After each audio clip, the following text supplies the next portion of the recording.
സർവം കൃഷ്ണാർപ്പണമസ്തു. മഴ പെയ്താലും ഗംഗാനദി കരകവിഞ്ഞൊഴുകിയാലും ഒരു തീ ഒരിക്കലും അണയില്ല.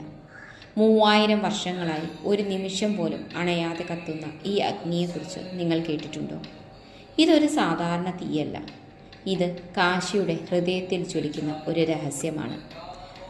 ഭക്തിയും മരണമെന്ന സത്യവും മോക്ഷത്തിൻ്റെ വാഗ്ദാനവും ഒത്തുചേരുന്ന പുണ്യഭൂമി വാരണാസി. ഇവിടെയാണ് മണികർണികാ ഘട്ട് സ്ഥിതി ചെയ്യുന്നത്. ലോകത്തിലെ ഏറ്റവും അത്ഭുതകരമായ ശ്മശാനങ്ങളിലൊന്നായി കണക്കാക്കപ്പെടുന്നു മണികർണികാ ഘട്ട്. മണികർണിക എന്ന പേരിന് പിന്നിൽ ഒരു ദൈവീക കഥയുണ്ട്. പുരാണങ്ങൾ പറയുന്നത് പാർവതീ ദേവിയുടെ കാതിലെ കമ്മൽ മണികർണിക ഇവിടെ വീണുപോയി എന്നാണ്.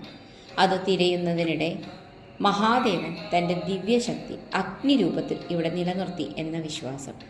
അതിനാലാണ് ഇവിടെയുള്ള ചിതകളിലെ തീ ഒരിക്കലും അണയാത്തത് എന്ന് പറയപ്പെടുന്നു. ഇതിലും അത്ഭുതകരമായ ഒരു സത്യം, ഈ ശാശ്വത അഗ്നിയെ സംരക്ഷിക്കുന്നത് ഒരു കുടുംബമാണ്, രാജാ കുടുംബം.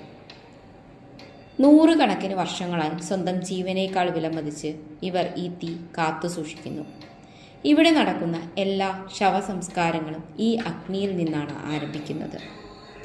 കാശിയിൽ മരണം ദുഃഖമല്ല, അതൊരു മോക്ഷത്തിലേക്കുള്ള കവാടമാണ്.